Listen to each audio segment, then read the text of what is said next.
Olá, irmãos, que a paz de Cristo seja com todos. É uma grande alegria poder estar aqui neste momento com os irmãos para juntos estudarmos a palavra de Deus. Agradeço o convite à pastora Elisiane, que na verdade não é um convite. O que ela diz, para nós é uma ordem. Então não há como deixar de atender os seus pedidos, as suas solicitações, mesmo porque aqui em casa nós temos uma defensora da pastora Elisiane e nós não podemos sequer pensar em não atendê-la. De forma que deixo aqui o meu abraço a todos os irmãos da Igreja Batista do Bandeirante, que Deus continue abençoando rica e abundantemente a vida de todos os irmãos. Eu escolhi para o estudo de hoje uma das parábolas, já que o tema são as parábolas de Cristo, uma parábola que é muito comentada, mas pouco estudada. Trata-se da parábola dos dois filhos. Bom, se você pensou que era a parábola do filho pródigo, sinto muito, mas não é. Essa parábola encontra-se em Mateus capítulo 21, versículos de 28 a 32. E o texto diz assim: Mas que vos parece? Um homem tinha 2 filhos e, dirigindo-se ao primeiro, disse: Filho, vai trabalhar hoje na minha vinha. Ele, porém, respondendo, disse: Não quero. Mas depois, arrependendo-se, foi. E dirigindo-se ao segundo, falou-lhe de igual modo. Respondendo ele, disse: Eu vou, Senhor. E não foi. Qual dos dois fez a vontade do Pai? Disseram-lhe eles: O primeiro. Disse-lhe Jesus: Em verdade vos digo que os publicanos e as meretrizes entram adiante de vós no reino de Deus. Observe que esta parábola ela traz um ensinamento muito importante que muitas vezes não é percebido pelo leitor desatento. Algumas pessoas acham que, e também vi comentários, que o primeiro filho representaria os gentios e o segundo filho representaria Israel. Ou seja, uma diferença entre judeus e gentios.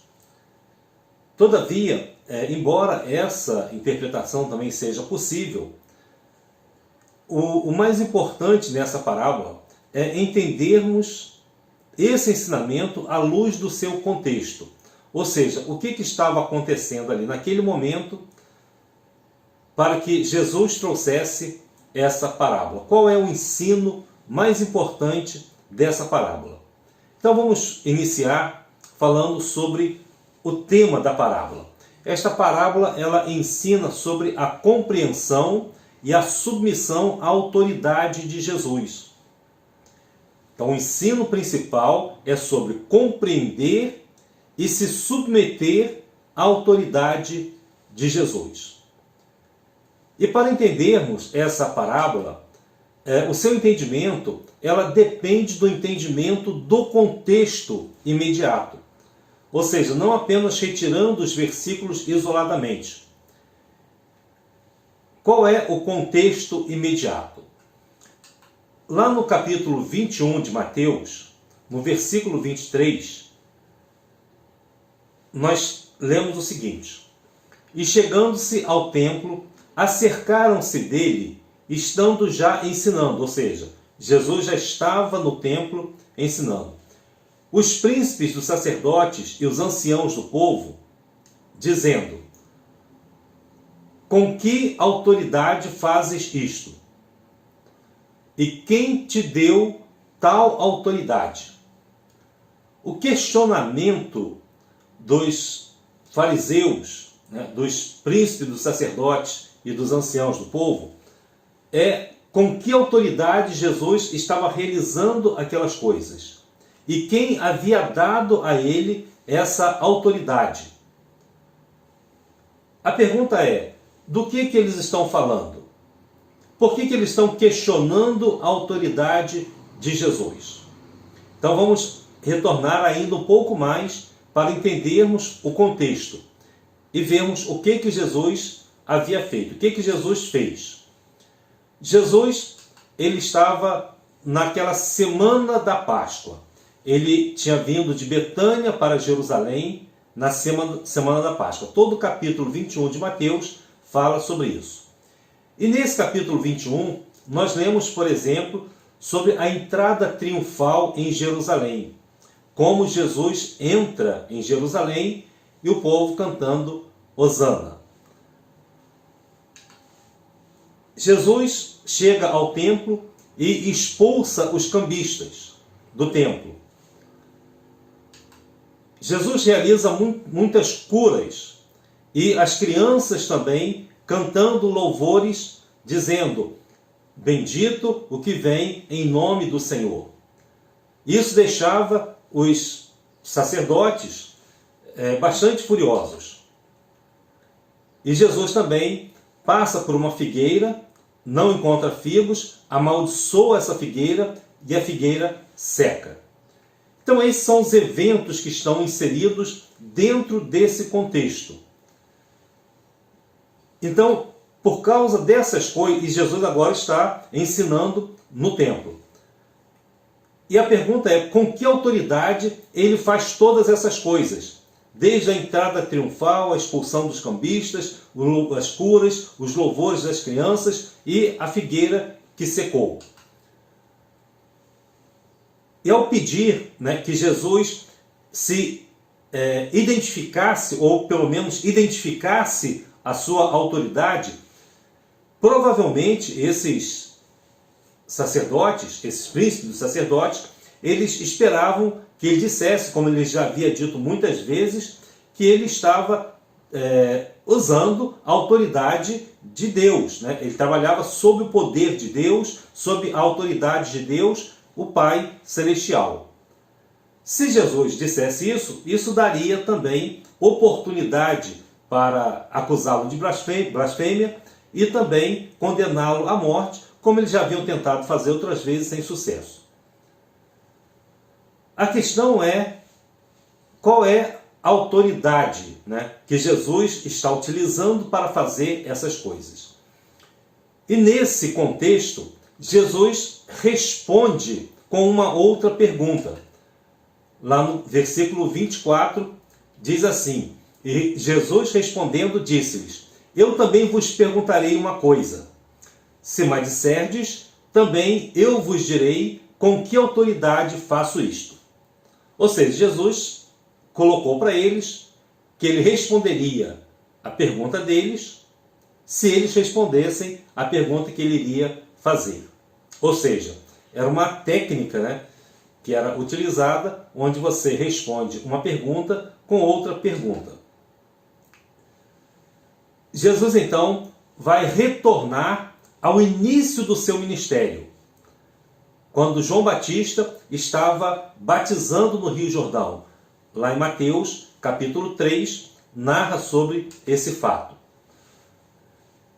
E Jesus então pergunta àqueles homens: o batismo de João, de onde era? Do céu ou dos homens? E pensavam entre si, dizendo: se dissermos do céu, ele nos dirá: então por que não creste?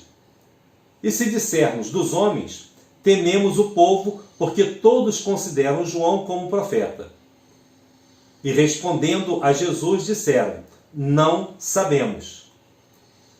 Ele disse-lhes: nem eu vos digo com que autoridade faço isso. Ou seja, será que Jesus realmente deixou de responder a eles? É claro que não. Eles já conheciam Jesus e desde o início lá de João, quando João apontou para Jesus e disse: eis o Cordeiro de Deus que tira o pecado do mundo, eles já sabiam o que João havia dito a respeito de Jesus. Eles viram também que João estava batizando no Rio Jordão. E à medida em que ele batizava, né, as pessoas vinham até ele. Até que um dia Jesus também veio. Observe que João batizava os pecadores, mas os fariseus também foram até o Rio Jordão. E quando Jesus foi batizado, uma voz do céu disse: "Este é o meu filho amado, em quem me comprazo." O Espírito Santo desceu sobre ele como uma pomba e todos presenciaram isso. Observe que o poder e a autoridade de Jesus já havia sido manifesto. Só que eles nunca aceitaram esse poder e essa autoridade de Jesus. E quando eles perguntam: "Com que autoridade tu fazes isto?", Jesus pergunta: "Bom, vamos voltar lá para João. O batismo de João, de onde era? Do céu ou dos homens?" Ou seja, com que autoridade João realizava essas coisas? A autoridade, né, é uma questão bastante simples de você entender. A diferença entre a autoridade e o poder. Um policial de trânsito, por exemplo, quando ele chega num determinado local, levanta a sua mão, os carros param. A pergunta é: por que os carros param quando o policial levanta a sua mão? Será que o policial tem poder para parar carros? É claro que não. Ele tem autoridade. Eles param por causa da autoridade legal que o policial tem. Não é qualquer pessoa que estende a mão para cima e o carro para. Às vezes, você entra na frente de um carro, vai estender a mão para cima, o carro vai passar por cima de você. Porque ninguém tem poder para parar fisicamente um carro ou uma fila de carros simplesmente estendendo as mãos. Mas por causa do uniforme, por causa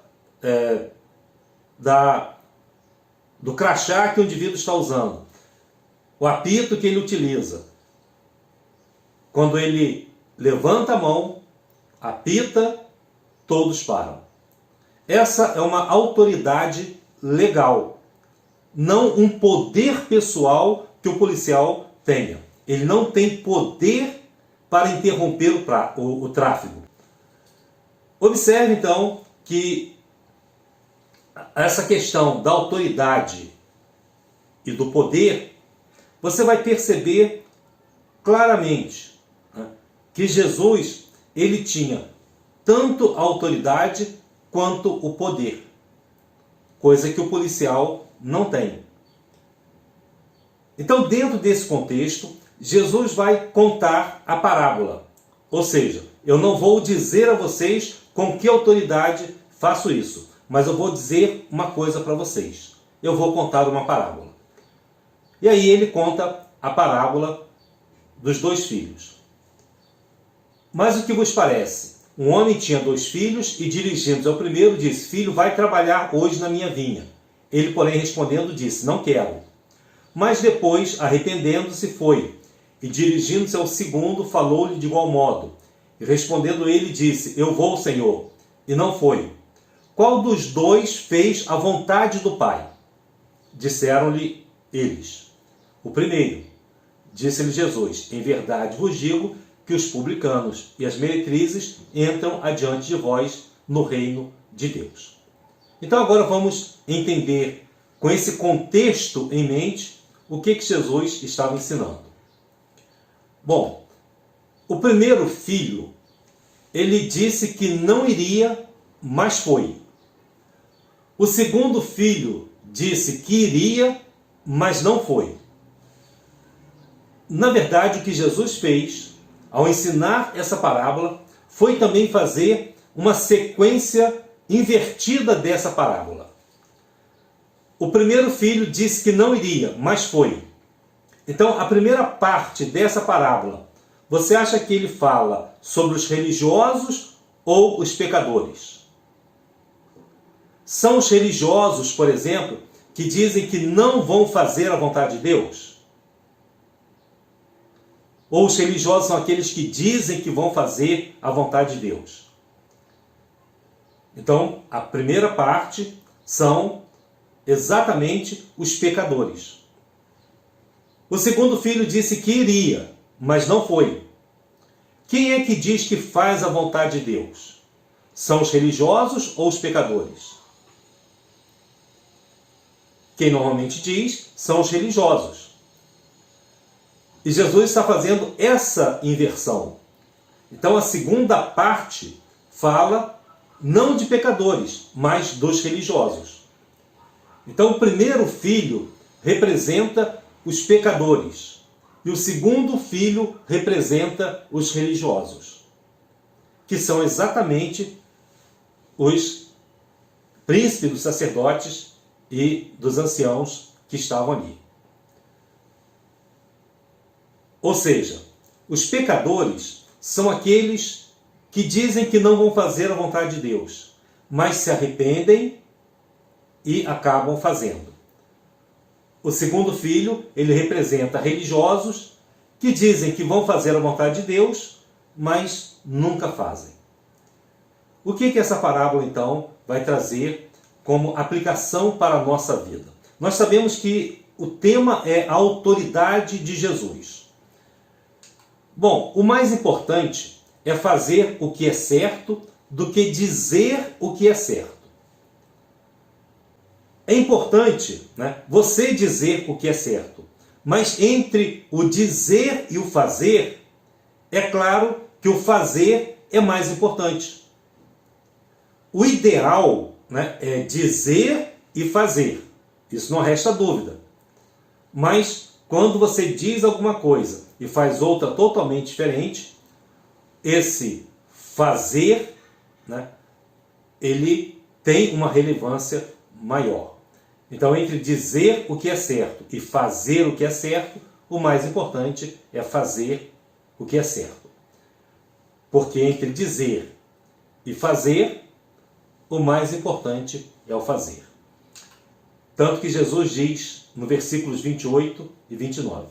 E dirigindo-se ao primeiro disse: Filho, vai trabalhar hoje na minha vinha. Ele, porém, respondendo, disse: Não quero. Ou seja, ele disse que não queria, mas depois, arrependendo-se, foi. Ou seja, ele não disse o que é certo, mas ele fez o que era certo. E o segundo filho, e dirigindo-se ao segundo, falou-lhe de igual modo. E respondendo ele, disse: Eu vou, Senhor, e não foi. Ou seja, ele falou o que é certo, mas fez o que era errado. A pessoa que se rebela no início, mas obedece depois, ela é considerada mais fiel do que a pessoa que obedece no início, mas se rebela depois. Tanto que Jesus faz a seguinte pergunta: qual dos dois fez a vontade do Pai? Eles responderam: o primeiro.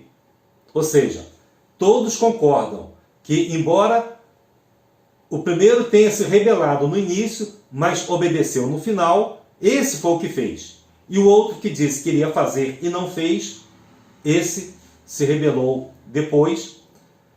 Ou seja, o mais fiel é aquele que obedeceu, é aquele que fez a vontade do Pai. Uma outra lição é que uma pessoa, ela é lembrada mais pelo que ela faz do que pelo que ela diz.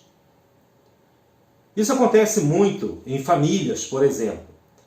Quando um marido vive anos com a esposa e de repente há um adultério. Existe um rompimento, uma quebra desse elo. Aquilo que a pessoa fez, né, marca muito mais do que aquilo que a pessoa diz. Muitas pessoas, muitas amizades também são quebradas, né, por causa dessa lembrança daquilo que a pessoa fez para com a outra.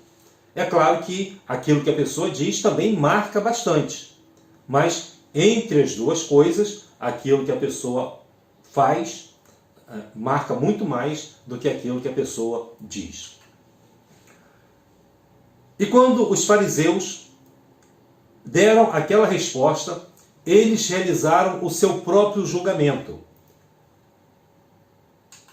E Jesus então disse-lhes: em verdade vos digo que os publicanos e as meretrizes entram adiante de vós no reino de Deus. Por que isso? Por que Jesus colocou os publicanos e pecadores, os publicanos e as meretrizes, à frente dos fariseus, à frente dos líderes religiosos, dos príncipes dos sacerdotes? Porque agora Jesus vai voltar e vai lembrar a eles. Porque João veio a vós no caminho da justiça, e não crestes. Mas os publicanos e as meretrizes o creram. Vós, porém, vendo isto, nem depois vos arrependestes para o crer. Ou seja, Jesus agora volta ao início do seu ministério. João estava sob a autoridade de Deus, realizando e pregando a respeito do arrependimento. Vocês viram os publicanos e as meretrizes indo até João, sendo batizados, mudando de vida. Vocês viram a transformação que ocorreram. Eles creram nas palavras de João, aceitaram o batismo de João, ficaram aguardando o Messias prometido, e quando ele foi apresentado por João, todos eles passaram também a seguir Jesus. Vós, porém, mesmo vendo todas essas coisas, vocês não se arrependeram, vocês não creram, vocês não aceitaram. Mesmo vendo a transformação dessas pessoas, mesmo assim vocês não creram. Então a parábola dos dois filhos enviados para trabalhar na vinha mostra que aqueles que não sabiam, eles não sabiam que o batismo de João era de Deus. Ou seja, quem é que não sabia que o batismo de João era de Deus? Os príncipes dos sacerdotes. Eles acabaram sendo envergonhados por aqueles que conheceram o batismo de João, experimentaram e tiveram as suas vidas transformadas. Eles se submeteram àquele batismo. Foi por isso que, mesmo vendo todas essas coisas, esses fariseus, esses príncipes dos sacerdotes, esses príncipes dos anciãos, vendo todas essas coisas, não se arrependeram. Foi por isso que quando eles estiveram lá, vendo João batizar, João apontou para eles e disse: raça de víboras, quem vos ensinou a fugir da ira futura? Produzi, pois, frutos dignos de arrependimento. E desde aquela época até agora, no final do ministério de Jesus, eles não haviam produzido frutos dignos de arrependimento. Eles não aceitaram a autoridade de João. Eles não aceitaram a autoridade de Jesus. E muito menos experimentaram o poder de Deus na sua vida. Por isso, eu quero deixar essa palavra a você neste momento, para que você possa refletir sobre a sua vida, sobre a sua religiosidade. Se você realmente está fazendo com que a sua vida reflita aquilo que existe dentro de você, ou você está trazendo uma falsa impressão de obediência. Com que autoridade você prega o Evangelho? De onde vem a sua autoridade? Ela vem de Jesus, que está na sua vida, habita em você? É no poder de Deus que você prega este Evangelho? A parábola, ela não é só uma crença para a salvação.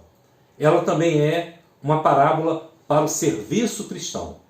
Aquilo para o qual nós fomos chamados. Nós precisamos executar essa tarefa para a glória de Deus. E deixo aqui para você, nesta conclusão, uma palavra, uma compilação de Matthew Henry, no seu comentário de Mateus.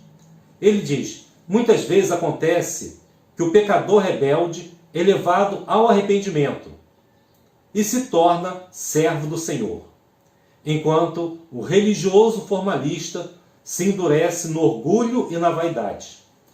Todavia, este também pode se arrepender e corrigir a sua falsa impressão de obediência, submetendo-se verdadeiramente ao poder e autoridade de Jesus. Não importa quem você seja você um pecador rebelde, seja você um religioso formalista. Se você está no caminho errado, você pode se arrepender dos seus pecados e Deus vai perdoar com certeza e abençoar a sua vida para que você se submeta verdadeiramente à autoridade de Jesus. Esse é o meu desejo, esta é a lição que eu gostaria de trazer para você, para que as nossas vidas possam ser vividas com autenticidade na presença do Senhor. Que Deus te abençoe e te guarde. Um abraço, pastor Elisiane. Que Deus também abençoe muito a sua vida e o seu ministério. Que Deus a todos abençoe. Amém.